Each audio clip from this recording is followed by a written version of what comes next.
សូមជូនរឿងព្រះតស្សថេរព្រះសម្មាសម្ពុទ្ធទ្រង់ប្រពនៅព្រះតស្សថេរប្រថេរៈជាបរិយអរោះរបស់ព្រះពេតិច្ឆារបស់ព្រះអង្គលោកបានមកបួសជាភិក្ខុក្នុងព្រះពុទ្ធសាសនានៅពេលដែលមានវ័យចាស់ជរាហើយលោកមិនដែលធ្វើវត្តប្រតិបត្តិគោរពចំពោះភិក្ខុអកន្តិកៈដែលមានវស្សាចាស់ជាងខ្លួនតាមព្រះធម៌វិន័យឡើយព្រះសាស្តាទ្រង់ត្រាស់បង្គាប់ឲ្យព្រះទេសៈសុំខមាទោសចំពោះភិក្ខុអកន្តិកៈទាំងនោះតែព្រះទេសៈជជែកមិនព្រមធ្វើតាមព្រះពុទ្ធដីការបស់ព្រះអង្គឡើយគ្រានោះព្រះបរមសាស្តាទ្រង់ត្រាស់សម្ដែងនៅអតីតនិទានរបស់ទេសៈដូចមានតទៅនេះនៅក្នុងជាតិដែលព្រះទេសៈនេះបានកើតជាតបោះឈ្មោះទេវិលតថាគតបានកើតជាតបោះឈ្មោះនិរតៈតបោះទាំងពីររូបនោះបានឆ្លោះទាស់ទែងគ្នាយ៉ាងខ្លាំងរហូតលឺដល់ព្រះរាជាក្រុងពារាណសីស្ដេចយាងមកជួយរងាប់ការវិវាទទាស់ទែងគ្នានោះហើយទ្រង់បានឲ្យទេវិលតបោះសុំខមាទោសនិរតៈតបោះព្រោះជាអ្នកខុសទោះជាព្រះរាជាបញ្ជាឲ្យធ្វើយ៉ាងនេះ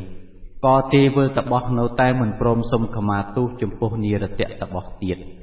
នៅតែជជែកមិនព្រមស្ដាប់មិនព្រមធ្វើតាមតាំងតែពីជាតិនោះមករហូតមកដល់ជាតិនេះដូច្នេះហើយទើបព្រះអង្គទ្រង់ត្រាស់នៅព្រះគាថាអកោឆេមੰអវធិមੰអជិនិមੰអហោសិមេយេចតាំង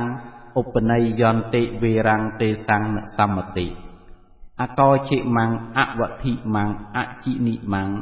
អហោសិមេយេចតាំងនូបន័យយន្តិវេរੰទេសោបសមតិបើជនទាំងឡាយណាចងសេចក្តីក្រោធនោះទុកយ៉ាងនេះថាជនឯនោះបានជេរអញជនឯនោះបានវាយអញជនឯនោះបានឈ្នះអញជនឯនោះបានលួចយកទ្រព្យរបស់អញទៅហើយ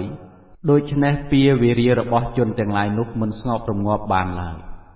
បើជនទាំងឡាយណាមិនចងសេចក្តីក្រោធនោះទុកយ៉ាងនេះថាជនឯនោះបានជេរអញជនឯនេះបានវាយអញជនឯនោះបានឈ្នះអញជនឯនោះបានលួចយកទ្រព្យរបស់អញទៅហើយដូច្នេះពាវេរារបស់ជនទាំងឡាយនោះតែងស្ងប់រងាប់ទៅបានក្នុងការចប់ព្រះធម្មទេសនាភិក្ខុមួយសែនបានសម្រេចអរិយផលទាំងឡាយមានសោតាបតិផលជាដើមព្រះធម្មទេសនាបានជាកថាមានប្រយោជន៍ដល់មហាជនហើយព្រះតស្សថេរសូម្បីជាមនុស្សប្រដៅក្រក៏คล้ายទៅជាមនុស្សប្រដៅងាយហើយដូច្នេះឯងរឿងនេះចប់តែប៉ុណ្ណេះសូមអនុមោទនា